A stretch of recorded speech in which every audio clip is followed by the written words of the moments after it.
Hi viewers, in this video we are going to see how to fix memory leak. I have already created a sample project, contains two screens, first screen and second screen. In the first screen we have one label and one button. Clicking the button will navigate to the second page. There we can pop to first page.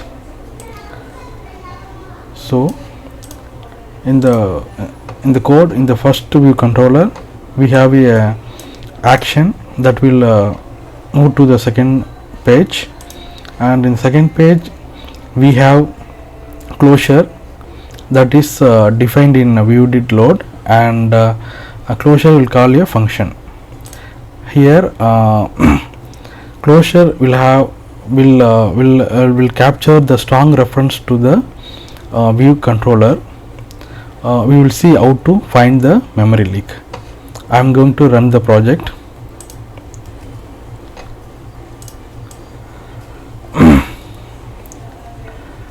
So in the first screen I am going to click the button. So it went to the second page. Then I am going to click the back button. It went to the first page. Now in the Xcode you can see Debug Memory Graph button.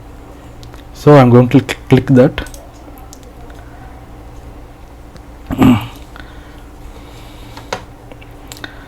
In the top debug navigator, click the debug navigator, and in the bottom click show only content from the workspace.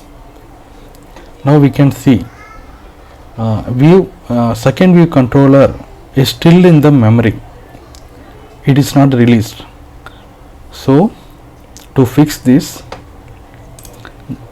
go to second view controller and create a capture list.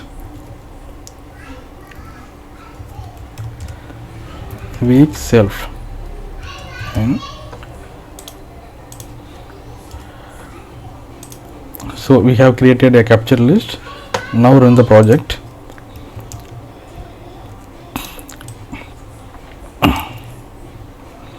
So again click the button, and now click the back button and go to the Xcode and click the memory graph.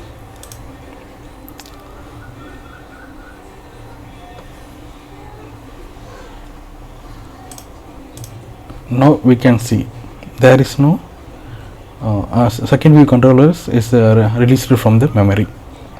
So now we have fixed the memory leak. Thanks for watching the video.